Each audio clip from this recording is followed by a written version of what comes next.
Menorá hoje traz para você uma entrevista exclusiva com o jornalista judeu-português, hoje israelense, Henrique Zimmermann. É absolutamente imperdível. Henrique Zimmermann é um homem que já entrevistou todos os líderes do Hamas.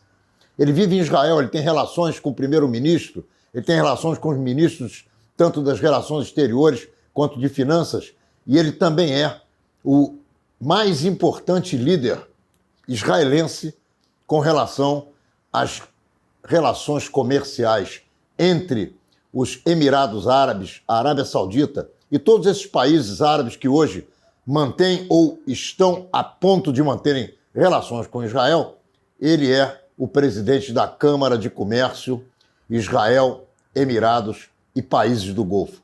Vale a pena assistir. Menorá na TV, entrando no ar mais uma vez. Quero dizer a você que eu sou muito franco, você não me conhece, mas eu sou realmente um fã seu, eu acompanho o teu trabalho, eu vejo o que você faz no mundo inteiro a favor dos judeus, com entrevistas sensacionais, apertando as pessoas que devem ser apertadas. Eu acompanho e aplaudo o teu trabalho, que é sensacional. Eu vou começar perguntando a você, por que você resolveu ser jornalista?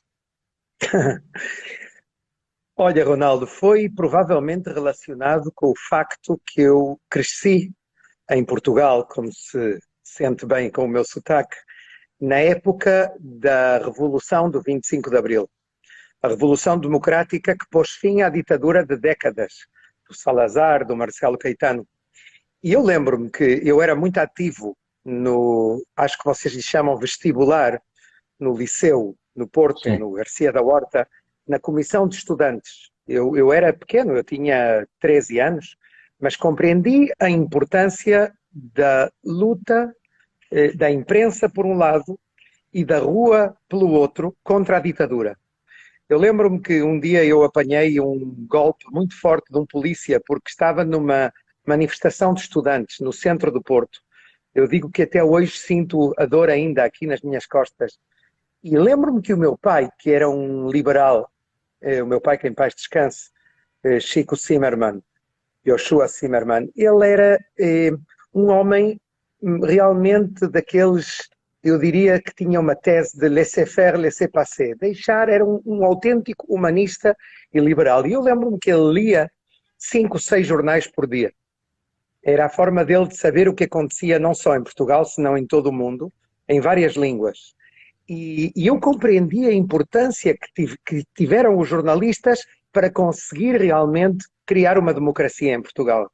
Eu lembro-me que um dia disse ao meu pai, olha, eu acho que quando for grande eu quero ser jornalista. Ele olhou para mim e disse, ele era industrial, como muitos judeus, e disse-me, a sério, é um trabalho interessante e com grande influência. Eu acho que isso me ficou aqui na cabeça e quando cheguei a Israel e estudava na universidade, decidi propor ao reitor da Universidade de Tel Aviv fazer um jornal, publicar um jornal e o resto é história. Oh, olha aqui, Henrique, por que você fez Aliá? Quando eu tinha 11 anos, eu decidi que queria viver em Israel. Houve um cônsul carioca em Portugal, Milton Koguti, eu estive numa festa de Dia de Independência de Israel, quando tinha 11 anos, e o ouvi falar. Ele tinha lutado na Guerra dos 6 Dias, em 1967. Eu lembro-me que ouvi as palavras dele em português. Ele vive em Israel até hoje. E nesse momento ele disse, é lá que eu quero viver, no futuro. E disse isso aos meus pais quando voltamos para o Porto, de onde eu vivia, de Lisboa, no carro, numa longa viagem. Eles olharam para mim, a minha mãe assustada, e disse, é muito longe Israel, como vais tu para Israel? E o meu pai disse, deixa-o crescer e quando ele crescer, ele decidirá. Eu lembro-me que nesse verão, com 11 anos, li todos os livros que havia na biblioteca da minha casa sobre Israel e a minha decisão só se reforçou. E quando tinha 16 vim de visita ao país, estive no kibbutz Mishmar HaSharon a trabalhar. Eu que vinha de uma família burguesa, comecei a trabalhar no campo e em dar vacinas a galos e galinhas. Eu lembro-me coisas que realmente nunca teria tido a oportunidade de fazer. E lembro-me que fui ao correio e mandei um telegrama aos meus pais e disse-lhes que tinha dinheiro só para duas palavras: fico, Israel. E fiquei. Você falou 3 vezes a palavra Porto. O Porto provavelmente é a cidade onde você nasceu. Uhum. E eu quero dizer a Exato. você que eu tive a honra de morar por 3 meses no Porto. É. E eu vou te Uau, fazer, quando? vou fazer uma confissão que não é muito boa para um judeu. Eu, como todo judeu secular, muitas vezes eu pulo o muro. Um camarão aqui, um porquinho ali. E eu quero dizer a você que eu, pelo menos 2 vezes por semana naquela época, isso já tem 30 anos, eu pegava o meu carrinho e me dirigia ao Pedro dos Leitões, que ficava na época e continua, ele já faleceu, mas continua mais ou menos entre o Porto e Lisboa, 100 e poucos quilômetros, e era um prazer que eu tinha, que eu não posso nunca mais esquecer. E quero dizer a você que o Porto também vive no meu coração, assim como provavelmente vive no teu, porque o fato de você ter ido morar em Israel não te fez esquecer as tuas origens Sem portuguesas. dúvida, sem dúvida. Até Muito bem. hoje tenho no Porto parte dos meus melhores amigos. E vou-te contar uma pequena história que nunca contei relacionada com comida e com o Porto. No Porto havia uma comunidade judaica muito pequena. Éramos 20 e pico pessoas. Eu era um dos poucos jovens. Eu lembro-me que nas sextas-feiras eu abria a sinagoga sozinho e dizia Arvit, apesar de não ser religioso, mas era parte da minha identidade. Ia lá, acendia as velas e fazia a oração da sexta-feira à noite, o Arvit de Shabbat, sozinho. E havia um eco brutal na sinagoga. É uma sinagoga extraordinariamente bonita. Hoje em dia está cheia, a propósito, há uma comunidade grande, relativamente, centenas de pessoas. Eu conheço a Naquela comunidade altura, e conheço a sinagoga também. sim, Conheço é a linda, história, conheço a história. Macorreino. Mas os meus pais, que eram tradicionalistas não religiosos, Sim, mantiveram a tradição de trazer comida kasher por avião, sim, na TAP, na companhia portuguesa, que vinha de Lisboa para o Porto. sim. E nós comíamos kasher, o meu pai ia buscar à TAP continuamente, todas as semanas, uma certa quantidade de carne. Até que um dia, era verão, e os frigoríficos provavelmente não trabalharam bem, e a carne estava estragada, e estivemos todos doentes no hospital. E a partir desse momento eles decidiram que só compravam nas festas carne kasher, e havia 2 tipos de pratos diferentes para a semana. Eu lembro a minha mãe, que era espanhola, sefardi, o meu pai é ashkenazi, a minha mãe kasherizava a carne, apesar da carne não ser kasher. E é uma coisa que me ficou toda a vida na cabeça, apesar de eu não ser religioso, mantém-me essa tradição até hoje, e eu não como nem porco nem mariscos como parte da minha identidade, curiosamente. Os meus amigos dizem que estou totalmente louco por não o fazer, que perco uma coisa muito boa, mas é assim, é uma decisão que tomei com 11, 12 anos. Ô, Henrique, você colocou no primeiro momento que você escolheu a profissão de jornalista em função da tua luta pela democracia, contra, em primeiro momento, a ditadura portuguesa e provavelmente todos os anos que você passou até hoje você continua lutando com a tua profissão contra a mentira, contra a ditadura, contra o jugo do homem pelo homem.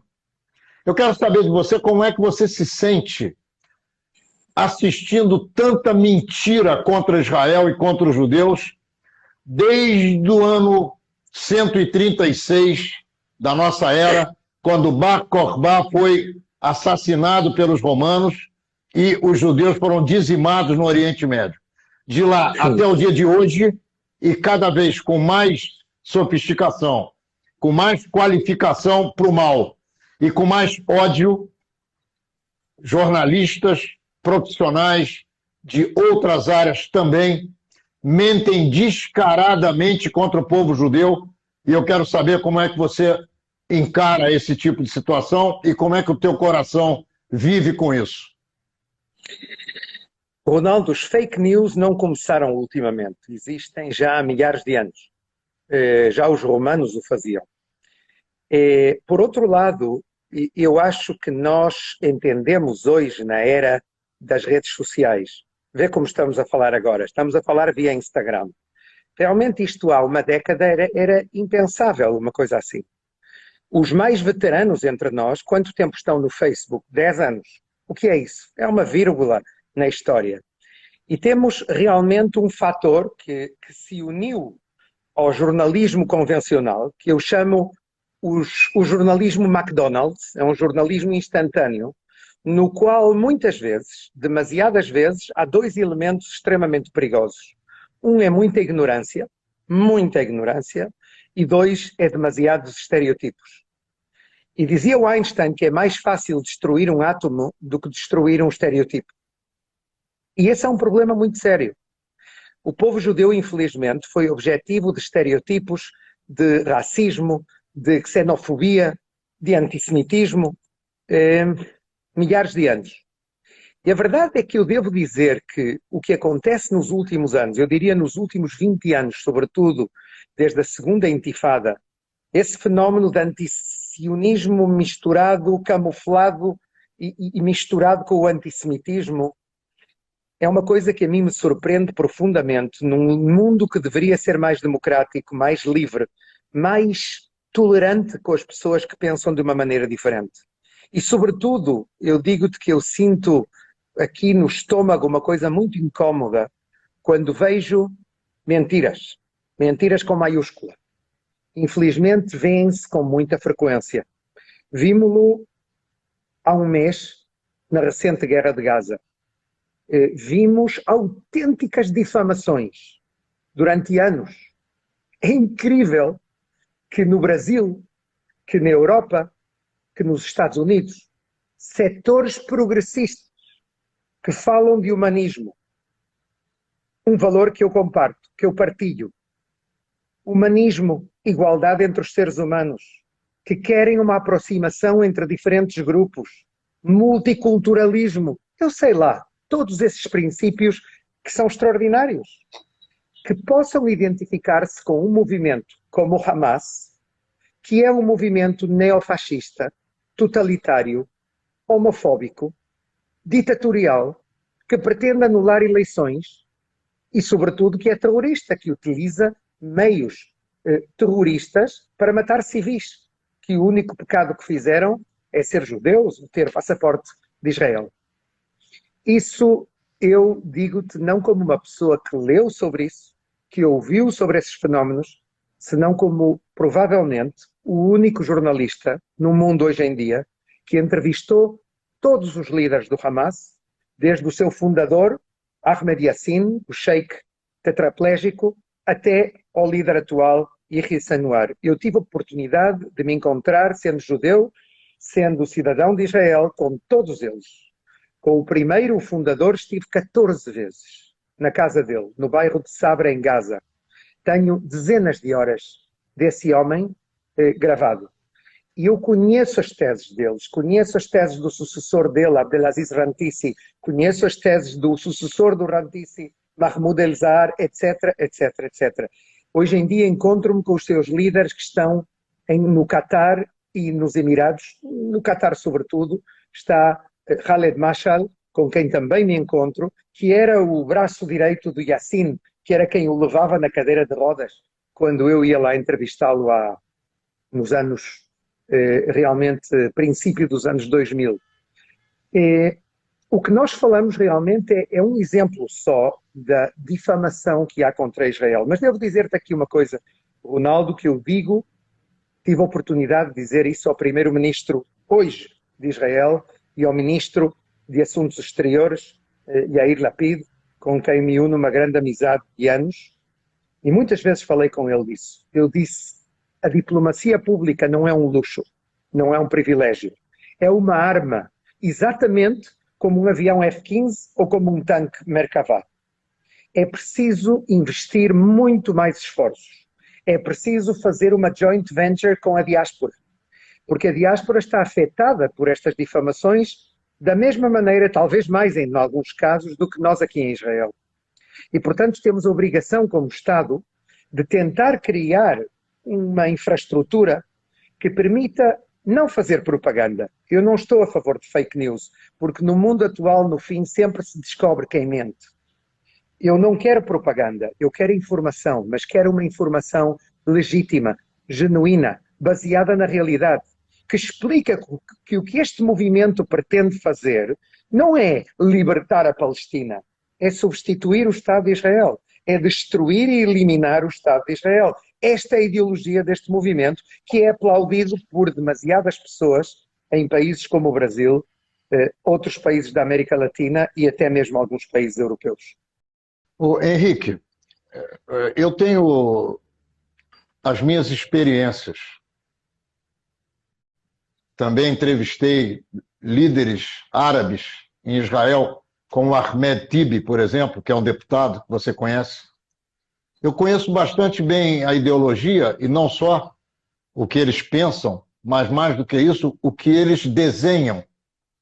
Eu entrevistei o prefeito de Belém, eu entrevistei o prefeito de Nablus, eu entrevistei vários políticos muçulmanos em posição de comando, e atrás de todos eles, nos escritórios onde eles trabalham, existem mapas do Oriente Médio sem o Estado de Israel.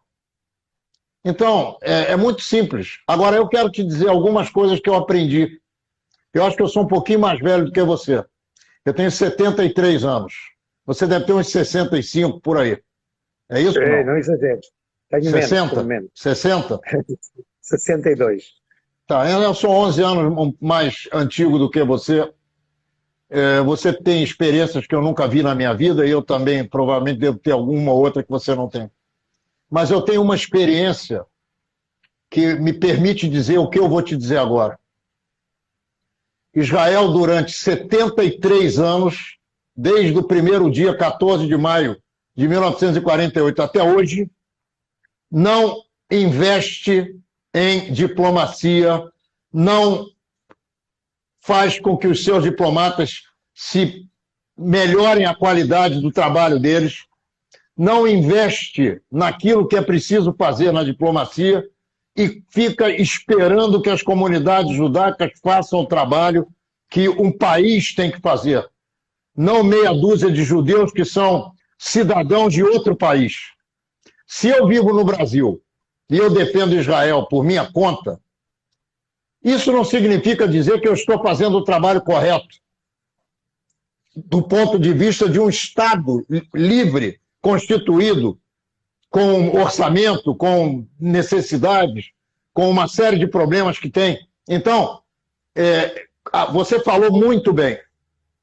Um tanque Merkavá ou um F-15, F-16, F-150, sei lá o nome desses aviões, ou um foguete, ele tem tanta importância quanto um cônsul, quanto um embaixador, quanto as relações que essas pessoas podem fazer em cada país onde elas estão. Mas eu tenho a impressão que Israel não quer saber disso. Não dá valor à diplomacia. Eu quero saber qual é a tua opinião. Eu devo dizer que, não, eu não acho que o problema seja não dar valor à diplomacia. Eu penso que não se deu o valor suficiente à diplomacia pública. Ou seja, ao que se chama em hebraico asbará, que é um mau nome, é diplomacia pública é o que se deve dizer. Eu penso que Israel é um país que, antes de nascer, já tinha que combater. Então é verdade que o que vem antes é a vida, em primeiro lugar. O valor da vida é o mais importante. E provavelmente o pouco que havia neste país foi dedicado a isso, foi dedicado à sobrevivência física, em primeiro lugar. Há um dito na Torá que diz Na'aseh v'nishma. Primeiro fazemos e depois ouvimos. Ou seja, tudo essas coisas de explicar-se é um pouco Luftgeschäft, é coisas no ar, é ganhar o dinheiro no ar. Não tem tanta importância. O que é importante é defender-se e sobreviver.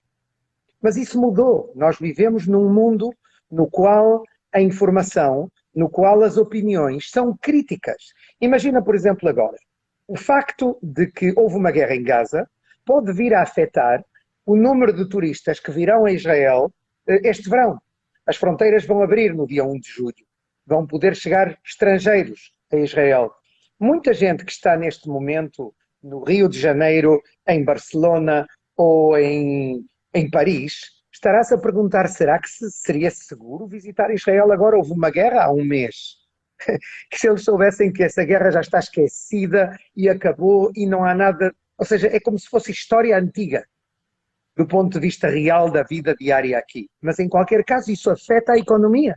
Afeta muitos aspectos. Afeta, provavelmente, uma empresa de robótica de Lisboa que está a pensar se compra em Israel ou no Silicon Valley, nos Estados Unidos, uma tecnologia determinada e pensa, bom, esses fizeram guerra, vamos comprar nos Estados Unidos.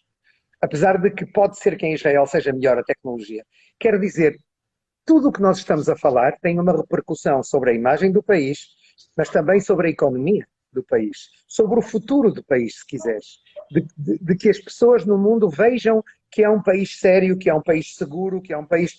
Eu, em muitos aspectos, com os meus filhos aqui em Israel, eu olho e vejo, sinto-me muito mais seguro quando eles saem à meia-noite na rua do que em qualquer capital europeia. Não tenha dúvida. Então, tudo isto nós não sabemos explicar. Por exemplo, quando falamos do problema dos árabes, há uma minoria em Israel, 20, 21% da população, que são árabes palestinos que vivem em Israel. Ok? Tu vais a um hospital, eu estive num hospital a visitar uma pessoa anteontem, mais da metade, se não a metade das equipas médicas que há lá, desde médicos a enfermeiros, são árabes e o resto são judeus e trabalham juntos, mão a mão, e por vezes, se não vês o nome que está escrito na bata, tu não sabes quem é judeu e quem é árabe. Quer dizer, a situação, a realidade é muito diferente do que se pinta no mundo sobre como se vive aqui. Temos agora uma prova, pela primeira vez na história de Israel, no novo governo, há um partido árabe. Nunca aconteceu. É a primeira vez. O partido Ram, de Mansour Abbas. Não há governo sem eles. E eles estão dentro do governo. Ou seja, eu penso que deveríamos de investir muito mais. E eu vou-te dar uma boa notícia dentro de tudo isto. O primeiro-ministro Netanyahu via no Ministério de Assuntos Exteriores, o que em Portugal se chama Negócios Estrangeiros, ou Cancilharia, via nisso uma espécie de veículo da esquerda para o atacar. Porque é verdade que parte dos diplomatas estavam mais no centro ou na esquerda. Então, provavelmente por isso, ele debilitou um pouco esse ministério, dividiu em 6 ministérios e tirou vários departamentos e pô-los noutros lugares. O resultado foi que o ministério passou a ter ainda menos força da que tinha há 3, 4, 5 anos atrás. Eu sei que o novo ministro, Yair Lapid, que se tudo der certo vai ser primeiro-ministro dentro de 2 anos, vai fazer tudo para reabilitar esse ministério e eu vou ter com ele alguma conversa mais quando ele entrar hoje, amanhã, no ministério e eu espero que ele, conhecendo a ele, eu penso que ele vai fazer o possível por reforçar a diplomacia pública de Israel, talvez também numa colaboração com as comunidades judaicas no mundo. Muito bem. Eu quero também lembrar a nós dois como é fácil mentir contra judeus e contra Israel no mundo inteiro. E, na minha avaliação, eu quero ouvir a sua, é fácil porque existe um sistema antijudaico funcionando no mundo a partir da religião católica e da cristandade que vendeu a ideia de que os judeus mataram Deus. E, além dessa ideia, outras, como, por exemplo, o assassino ritual, a utilização de sangue para matzot e por aí afora.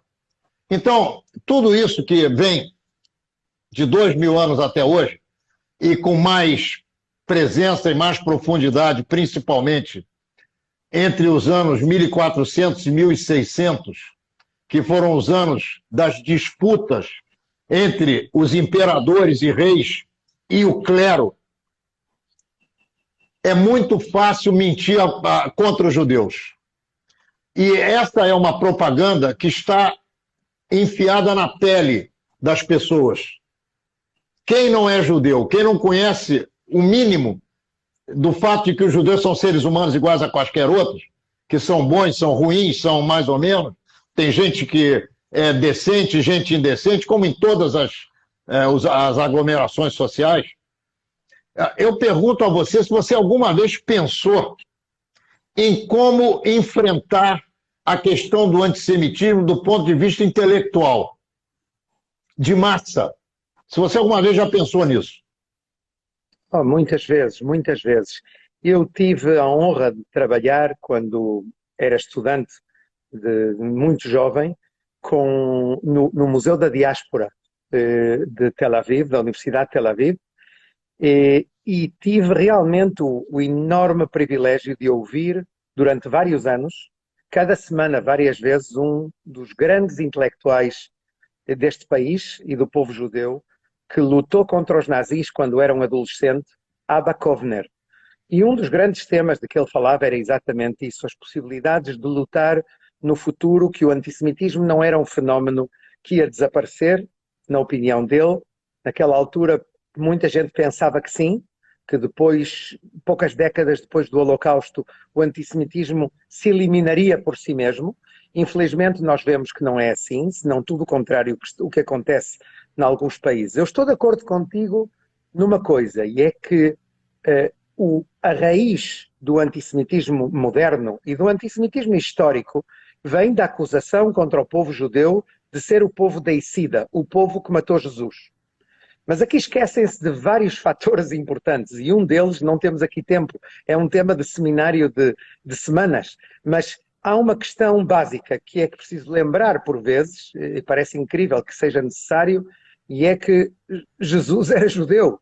Ou seja, que falar de acusar do assassínio de um judeu e por isso acusar todo o povo judeu de ser o povo deicida borda o ridículo praticamente. Mas à parte de tudo isso, eu penso que o antissemitismo tem muitas bases históricas, desde a base racial, como nós a vimos na época de Hitler e do nazismo, até a base económica, desde as leis de Justiniano, que obrigavam os judeus ou proibiam que os judeus fizessem uma série de atividades económicas, como, por exemplo, comprar terras ou ir ao exército, ser agricultores.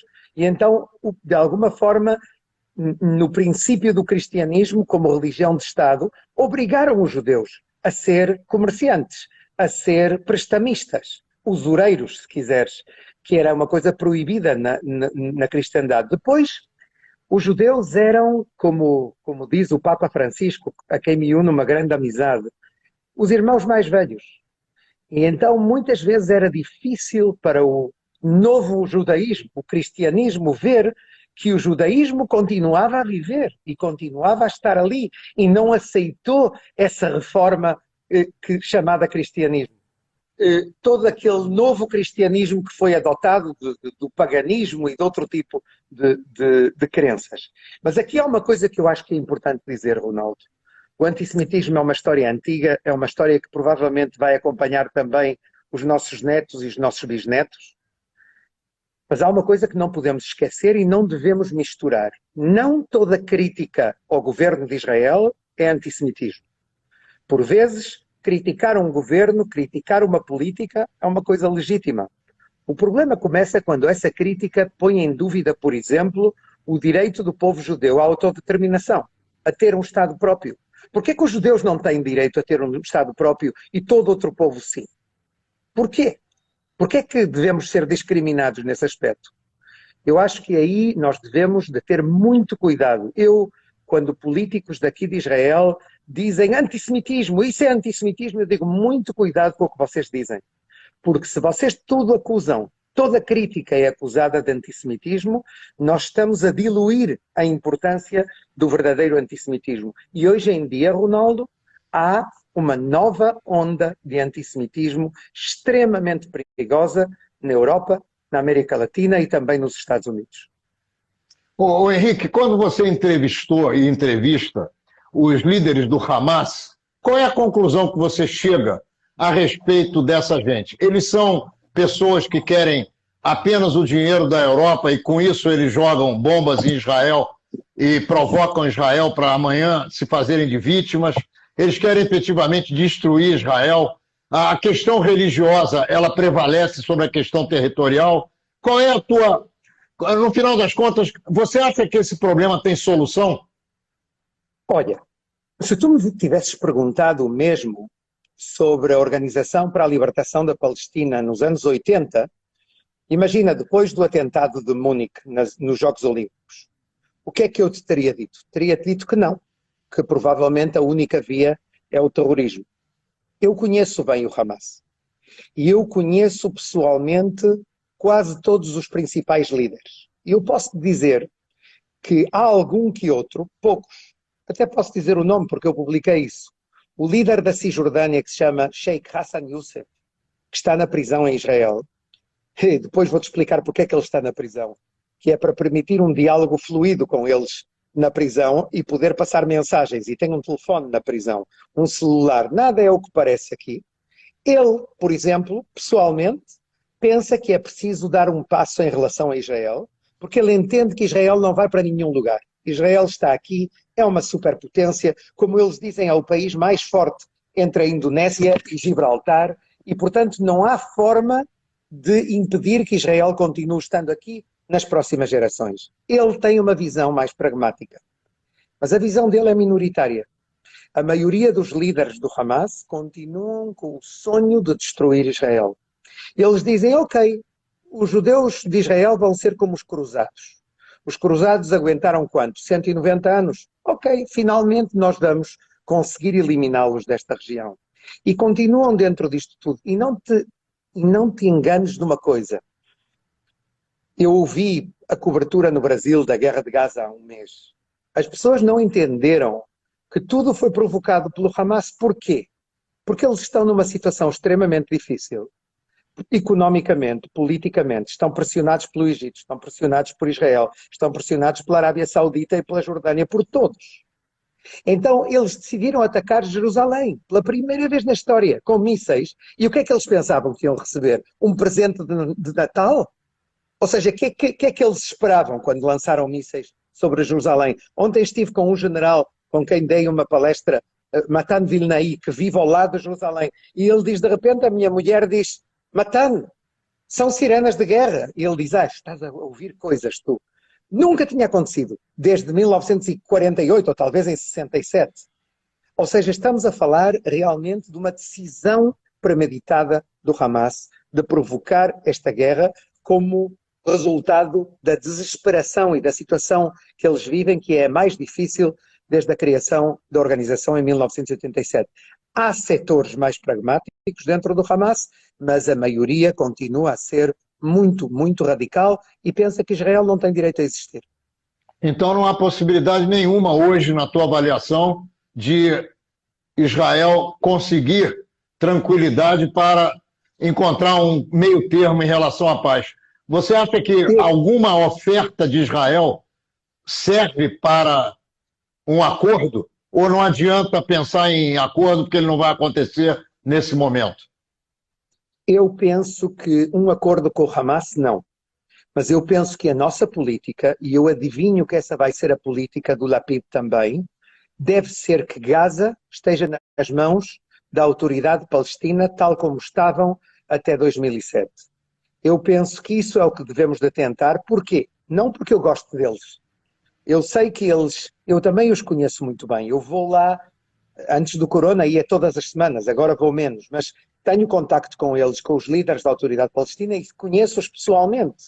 Eu sei o que eles pensam. Mas há uma diferença fundamental entre eles e o Hamas em Gaza, que eles estão dispostos a aceitar a existência de Israel e querem chegar a algum tipo de compromisso que permita criar um Estado independente e que permita que eles possam continuar uma vida mais ou menos normal. O Hamas não. Portanto, a minha única esperança é que o Hamas seja substituído em Gaza pela autoridade palestina e se transforme num movimento político com ideias radicais, como existem em muitos países do mundo, que temos extrema-direita e temos gente que pensa coisas que são verdadeiramente absurdas, mas ao mesmo tempo é preferível isso a que eles tenham um braço armado e estejam continuamente a ameaçar Israel. Agora, você acredita que o Hamas, numa eleição, perde para a OLP, para a autoridade, para os líderes da autoridade palestina atual, que são os líderes da OLP antiga? Há 15 anos que não há eleições na Sim. Palestina porque o presidente Mahmoud Abbas, Abu Mazen, temia que o Hamas pudesse ganhar as eleições. Então, ele, no fundo, como todo o resto dos países árabes na região, nenhum deles é uma democracia, então ele decidiu que anular eleições. Agora declarou eleições, houve sondagens, e as sondagens indicavam que o Hamas podia ganhar. Porquê? Porque o principal movimento da OLP, que se chama Al-Fatah, estava dividido em três. Então o Hamas podia ganhar. Nesse momento, Mahmoud Abbas decidiu anular as eleições. E foi aí que o Hamas, com a sua frustração, porque pensavam que iam conseguir apoderar-se da Cisjordânia e não só de Gaza, tu sabes que são dois territórios separados, então nesse momento eles, como parte da sua frustração, atacaram Israel. Ou seja, que foi um chamamento eu diria, à desesperação deles, o desespero de ver que eles perderam a oportunidade de poder ganhar eleições, e eu penso que neste momento, depois da guerra, eles são ainda mais populares do que eram antes da guerra, e isso é um problema sério. É por isso que lembremos-nos de uma coisa importante, Ronaldo, em caso de haver eleições, e em caso deles ganhar as eleições, provavelmente o que eles fariam é anular eleições para o futuro, que é, no fundo, eles não são um movimento democrático, lembremos-nos disso. Qual é a tua opinião sobre as relações de Israel com os Emirados? Eu sei que você desempenha um papel comercial muito importante nessa área. Você é o presidente da Câmara de Comércio Israel-Emirados. Como é que você enxerga esse relacionamento? Eu pergunto se você imagina que essa relação vai se estender para outros países que em outras épocas eram radicalmente opositores à existência de Israel. Há 10 anos, Ronaldo, que eu trabalho neste tema. Trabalho muito antes de haver relações formais e públicas. Eu estive dezenas de vezes em todos os países do Golfo. A organização que nós criamos não é só com os Emirados, é com todos os países do Golfo, o que se chama em inglês GCC. São 6 países, chefiados pela Arábia Saudita, e é os Emirados, e é o Qatar, e é o Kuwait, e Oman. Todos estes países juntos são parte do que se chama o GCC, ou seja, os países do Golfo, são 60 milhões de pessoas. É uma espécie de centro, não só financeiro, em muitos aspectos, um centro mundial extremamente importante do ponto de vista político, também dentro do próprio mundo árabe. E no ano passado, antes do Corona, eu fiz um tour por 4 desses 6 países, incluída a Arábia Saudita. Encontrei-me com os líderes dos 4 governos, e um dos príncipes disse-me uma frase que mudou parte da minha concepção. Ele disse: tu sabes, Henrique, que as nossas relações com Israel, no ponto de vista de segurança, de defesa, são umas boas relações, mas são secretas. Mas uma árvore não se pode manter só com uma raiz. Se tu mantens a árvore com uma raiz, ela cai, termina por cair. É preciso pôr outras raízes. Eu perguntei-lhe que raízes. Ele disse comércio, indústria, colaboração entre as universidades, académica, cultura, desporto, etc, etc, etc.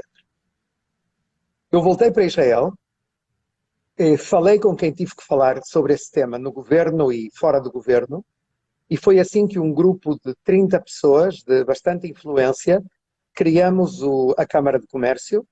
Isto foi ainda 6 meses antes dos acordos de paz. E eu sabia que os acordos de paz estavam aí no túnel, mas não pensei que fosse tudo tão rápido. Mas foi. No verão de 2020, verão daqui, inverno vosso, foram declarados os acordos de Abraão. Eu trabalho nisso não só no lado económico, mas também no lado económico, obviamente. Há grandes projetos que estão a ser criados neste momento, desde construção de hospitais até todo tipo de incubadoras de high-tech, de alta tecnologia, que vão ser criadas conjuntamente, até colaboração no espaço de astronautas que vão chegar ao espaço nos próximos anos, dos Emirados, até desporto, até jogadores de futebol daqui que estão a jogar lá, etc, etc, etc. Há uma série de iniciativas que estão neste momento, universidades que fazem acordos, vai-se criar uma faculdade de medicina no Dubai, de uma universidade daqui de Israel, etc. Tudo isto acontece e eu espero que os Emirados e Bahrein sejam só o preâmbulo do resto dos países. E é isso que nós tentamos fazer. Acredito profundamente nisso. Penso que isso nos vai abrir a Israel mercados extraordinários de centenas de milhões de pessoas em todo o mundo muçulmano. Pode mudar a situação geopolítica, a situação militar e a situação económica de Israel. O efeito é muito grande e eu espero que este novo governo que foi criado ontem aqui em Israel, este governo de unidade nacional, eu espero e sei que vai apostar pela continuação dos acordos de Abrão. Qual é a tua avaliação sobre os anos de Bibi Netanyahu? Além da questão da economia de Israel, que fez um voo absolutamente em direção ao céu, e o resto? Um dia, há pouco tempo, há 2, 3 anos, o Bibi que eu conheço desde a Conferência de Paz de Madrid, em 1991, na qual eu escrevi aqui em Israel, num jornal, que ele seria o próximo primeiro-ministro depois do Yitzhak Shamir, e olharam para mim como se eu estivesse louco. E ele realmente foi primeiro-ministro, como nós sabemos, durante 15 anos não consecutivos, mais do que o David Ben-Gurion. Um dia ele perguntou-me: o que é que tu pensas do meu trabalho como primeiro-ministro? Convidou-me à presidência do governo e foi uma conversa off the record. Infelizmente eu não posso dizer tudo o que disse, mas houve coisas que disse que achei que eram positivas. Comecei por coisas positivas. Eu, pessoalmente, sou daqueles que, apesar de ser um rival político do Netanyahu, e ele sabe isso, ele respeitava muito a minha opinião porque eu admirava-o profundamente. Eu acho que ele é um grande estadista. Eu acho que ele fez coisas por Israel importantes em momentos determinados. Eu penso que ele tem uma capacidade que supera a da maioria dos políticos que eu conheço em Israel e no estrangeiro. Provavelmente ele seja um dos políticos com um coeficiente de inteligência mais alto hoje em dia no mundo. E com uma cultura muito profunda. Tem problemas psicológicos de personalidade, de insegurança, de medo contínuo, de paranoias, que muitas vezes eu notei nisso nele, apesar de ele ser o líder de um grande país como é Israel. Mas eu disse-lhe, posso-te dar uma resposta, eu disse-lhe o Irão. Eu disse-lhe: olha, você fez uma coisa extraordinária com o Irão. Transformou o Irão num problema mundial e não só num problema de Israel. E isto foi um ponto a favor. Você evitou a crise económica de 2008 e 2009, fez que Israel pudesse superar isso, porque trouxe as pessoas exatas. O Stanley Fischer, que foi presidente do Banco de Israel, depois o professor Leo Leiderman, que lhe aconselhou, que é outro, um argentino, que é uma grande personalidade económica mundial e é um bom amigo também aqui de Israel. Você fez realmente os deveres e evitou essa crise para Israel, do ponto de vista económico, foi extraordinário. Mas há uma coisa que eu não vejo que se ocupe. E que, se não se ocupar disso, nós podemos nos encontrar dentro de 50 anos com o nome Benjamin Netanyahu nos livros de história como um nome secundário. E é o seguinte: nós estamos a ponto de perder a maioria judaica neste território. Entre o Rio Jordão e o Mar Mediterrâneo, hoje em dia, há o mesmo número de judeus e de palestinos. Se não fizermos um passo importante, histórico, dramático, de determinar as nossas fronteiras, somos o único país do mundo que não tem fronteiras reconhecidas, transformamos-nos num Estado binacional, que a longo prazo é um Estado árabe.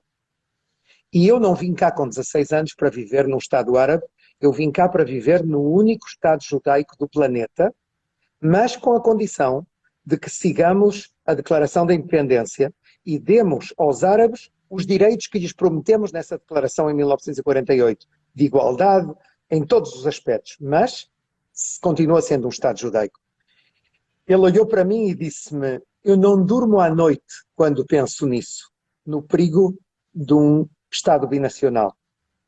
Mas eu não vi que ele tenha feito alguma coisa realmente importante nesse sentido. É verdade que ele animou os acordos de paz com os países árabes, com os 4 países com quem assinamos a paz recentemente, e isso eu aplaudo Netanyahu, assim como aplaudo alguém que pode vir a ser primeiro-ministro de Israel dentro de uns anos, que é Yossi Cohen, o ex-chefe do Mossad até há uma semana, dos serviços secretos de Israel, que foi o mastermind, foi realmente o arquiteto de todo este processo com o mundo árabe, e eu vejo que é um homem muito respeitado no Golfo. Ora, você tocou num tema que é profundamente preocupante, que é a questão da maioria judaica no Estado de Israel e na região. A pergunta que cabe agora é: como é que você vê o buraco, ou a cisânia entre árabes israelenses e judeus israelenses a partir dessa última guerra de Gaza? Eu penso que te vou surpreender, Ronaldo.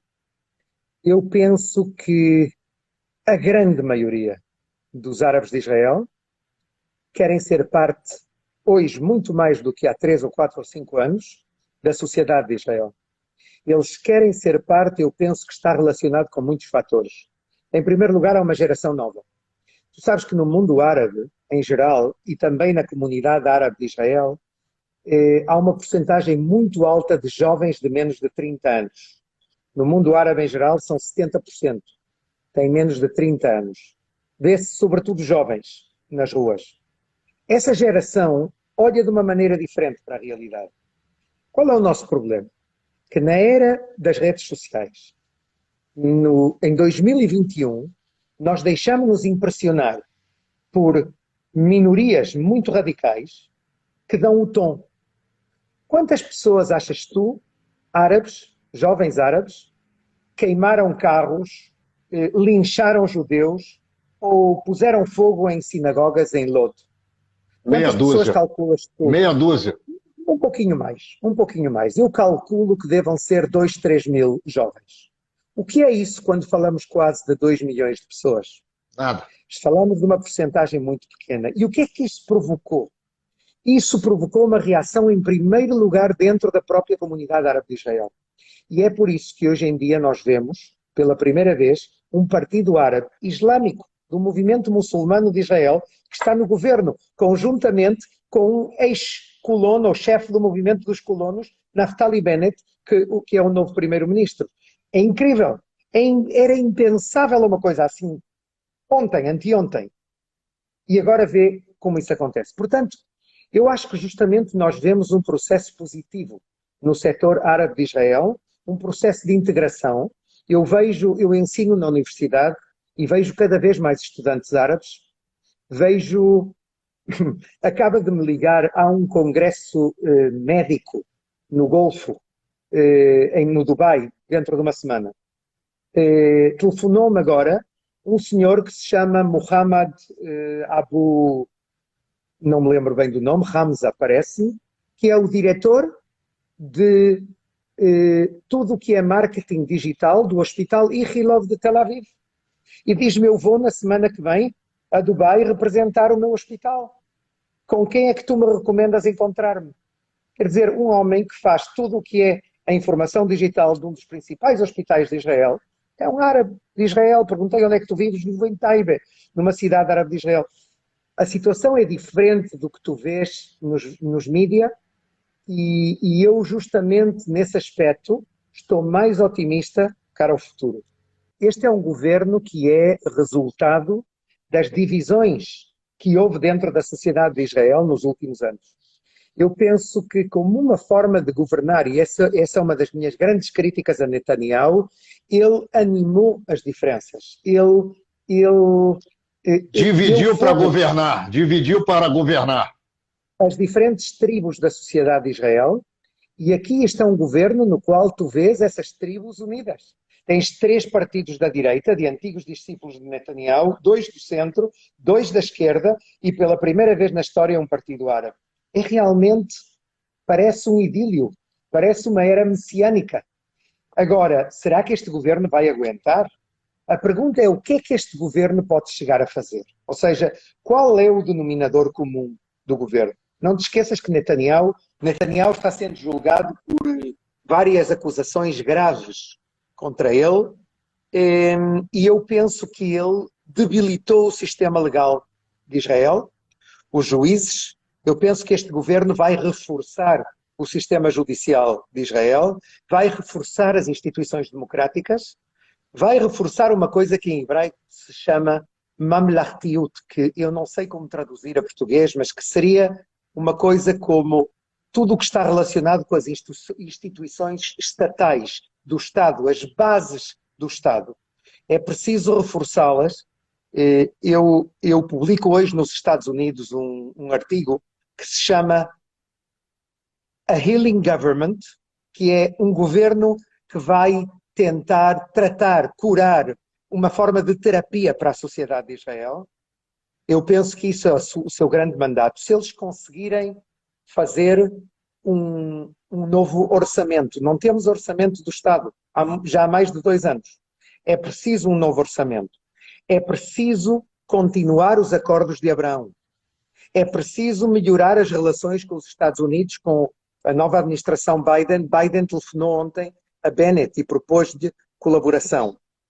É preciso melhorar a economia do pós-coronavírus, depois de uma época bastante complicada para o país.